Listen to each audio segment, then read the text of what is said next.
Hello friends, Manjusha cooking and ব্লগে আপনাদের সবাইকে আরেকটা নতুন রেসিপিতে সবাইকে স্বাগত। বন্ধুরা, আজ আমি একটা মুগের ডালের রেসিপি শেয়ার করব। আগেকার দিনে বিয়ে বাড়িতে দিনের বেলা এই রেসিপিটা মাস্ট ছিল। তো এখন অনেক কমে গেছে। তো বাড়িতে যে কোনো সময় বা যে কোনো ছোটোখাটো অনুষ্ঠানে কিন্তু এই রেসিপিটা করতে পারেন। তো চলুন শুরু করি। আমি এখানে মুগ ডাল নিয়েছি, ভাজা মুগ ডাল। মুগ ডালটা একটু লাল করে ভাজবেন, তাহলে কি হবে, সহজে গলে যাবে না। আর এই ডালটা কিন্তু পুরো সেদ্ধ করার দরকার হয় না, একটু কম সেদ্ধ করতে হয়, দানা দানা থাকলে কিন্তু ভালো লাগে। তো চলুন এটা আবার সেদ্ধ করে নিই। ডালটা সেদ্ধ হতে হতে আমি এখানে মাছের মুড়োটা ভেজে নেব।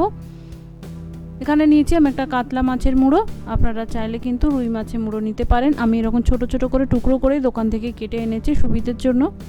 এবার এটা মুড়োটা আমি লাল লাল করে ভেজে নেব। মিডিয়াম আঁচে ভাজবেন, হাই ফ্লেমে ভাজলে কাঁচা থেকে যাবে। আর মুড়োটা অবশ্যই ঢাকা দিয়ে ভাজবেন, নাহলে কিন্তু তেল ছিটবে। এবার মুড়ো ভেজে নিয়েছি। মুড়ো ভাজার তেলে দিয়ে দিলাম গোটা জিরে, কাঁচা লঙ্কা, শুকনো লঙ্কা, একটা তেজপাতা। এবার এগুলো একটু ভেজে নেব। এবার এতে দিয়ে দিলাম রসুন থেতো করা। আমি 5-6টা রসুন কোয়া থেতো করে নিয়েছি। এবার এটা একটু ভেজে ভেজে নেব। এবার এখানে আমি দিয়ে দিচ্ছি একটা আমি বড় সাইজের পেঁয়াজ, এরকম বড় বড় করে কেটে রেখেছি। এক্ষেত্রে কিন্তু পেঁয়াজ ফাইন করে কুচোনোর কোনো দরকার নেই, এরকম বড় বড় করে কুচোলে ভালো লাগে মুখে পড়লে। তো পেঁয়াজটা আমি একটু হালকা লাল করে ভেজে নেব।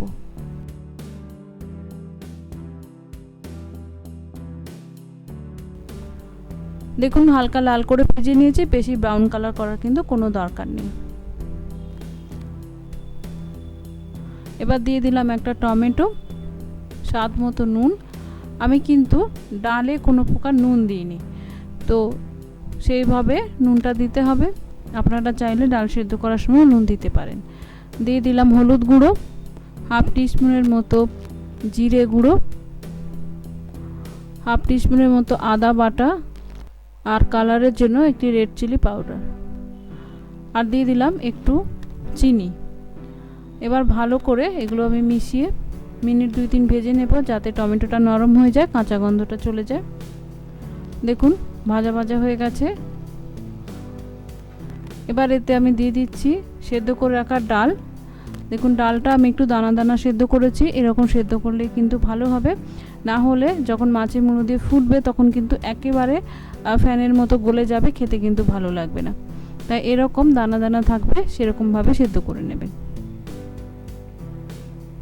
এবার আমি ডালটা দেওয়ার পরে একটু জল দিয়ে দিলাম, কারণ ডালটা প্রচুর ঘন হয়ে গেছিলো, তো এত ঘন কিন্তু ভালো লাগবে না খেতে।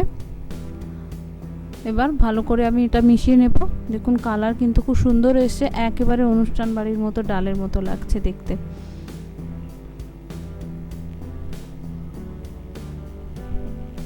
এবার আমি ভেজে রাখা মুড়োটা দিয়ে দিলাম। দেখুন সুন্দর লাল লাল করে কিন্তু আমি ভেজে নিয়েছিলাম।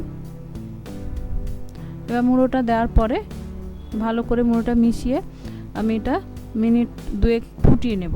মুড়ো আমি এখানে একটু বড় বড়ই রেখেছি, আপনারা চাইলে আরও গুঁড়ো করে দিতে পারেন। দেখুন মিনিট 2-3 ফুটিয়ে নিয়েছি, আবার কিন্তু একটু ঘন হয়ে গেছে। এর থেকে বেশি ঘন করব না, এরকম একটু ঘন ঘনই ভালো লাগে। এবার আমি দিয়ে দিচ্ছি অল্প একটু গরম মশলা গুঁড়ো। এবার গরম মশলাটা মিশিয়ে আমি গ্যাসটা নিভিয়ে মিনিট 5 রেখে তারপরে পরিবেশন করব। তো বন্ধুরা, রেডি আমার অনুষ্ঠান বাড়ির মতো মাছের মুড়ো দিয়ে মুগের ডাল। আগেকার দিনে এটা কিন্তু যে কোনো অনুষ্ঠান বাড়িতে আমরা খেতাম, এখন হয়তো কমে গেছে, তবে তাও কিন্তু করা হয়। তো বাড়িতে যে কোনো ছোটোখাটো অনুষ্ঠানে বা যে কোনো দিন ইচ্ছে হলেই কিন্তু এই মাছের মুড়ো দিয়ে মুগের ডাল করে নিতে পারেন। খেতে অসাধারণ হয়, আর খুবই সোজা, খুবই কম টাইম লাগে। আশা করি আপনাদের ভালো লাগলো। ভালো লাগলে অবশ্যই লাইক করে আমাকে উৎসাহিত করবেন, আর কমেন্ট করে জানাবেন, বন্ধুদের মধ্যে শেয়ার করবেন। নমস্কার, ধন্যবাদ।